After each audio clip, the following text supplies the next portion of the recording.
Notre projet politique s'inscrit dans la durée. Nous nous engageons pour les décennies suivantes et pour les prochaines générations. Et sur le long terme, puissance rime avec éducation. Pour l'école, nous serons du côté de l'excellence.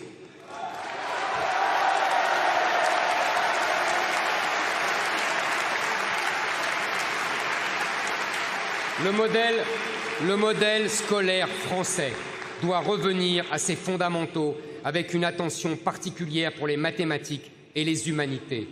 Nous devons retrouver ce modèle qui a fait notre succès hier et qui fait aujourd'hui la réussite des pays asiatiques qui nous ont imités. Culture classique, études scientifiques, valorisation des savoir-faire manuels, transmission des savoirs et culte du mérite et de l'excellence.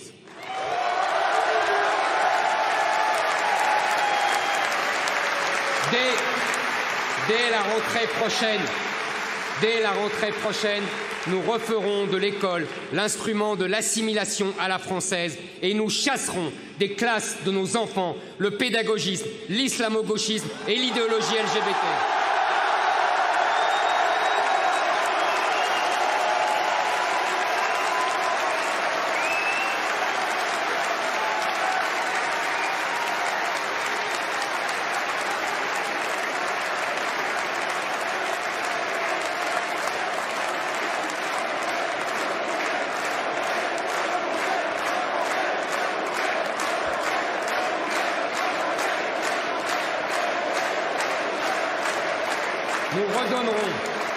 Nous redonnerons aux enseignants les moyens de travailler. Nous rétablirons leur autorité.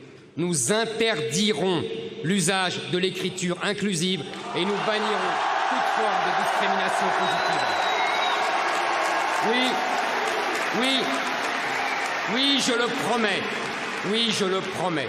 L'école ne sera plus le laboratoire idéologique de la gauche et nos enfants ne seront plus ses cobayes.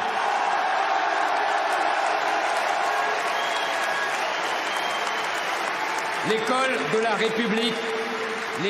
la République doit redevenir le sanctuaire qu'elle fut et l'école libre, à qui nous devons tant, doit rester libre. L'école doit retrouver son objectif prioritaire, la transmission des savoirs, seule à même de réduire les inégalités. Elle ne doit plus chercher à toute force à être la plus inclusive possible, mais au contraire, rétablir le culte du mérite et de l'effort.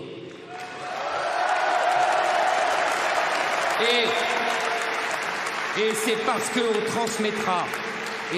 qu'on transmettra de nouveau les savoirs, parce qu'on rétablira le culte de l'effort et du mérite, qu'on luttera efficacement contre les inégalités sociales.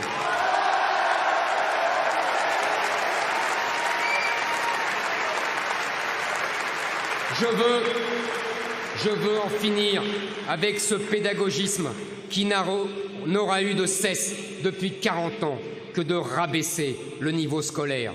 Au nom de l'égalité entre tous les élèves, ils les ont privés de culture, ils l'ont empêché les évaluations, ils ont banni les classements.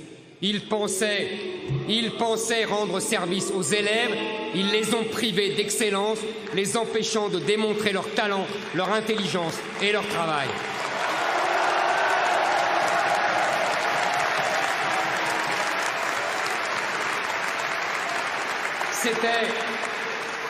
C'était l'école de mon enfance, et j'en suis sûr, celle de beaucoup d'entre vous ici. Cette école qui permettait en une génération de gravir les plus hauts échelons de la République. Souvenez-vous de Georges Pompidou, normalien, agrégé de lettres, haut fonctionnaire, chef de l'État, dont les parents étaient enseignants et les grands-parents de modestes paysans. C'est ce type de destinée que je veux pour les prochaines générations de Français, quel que soit leur milieu social.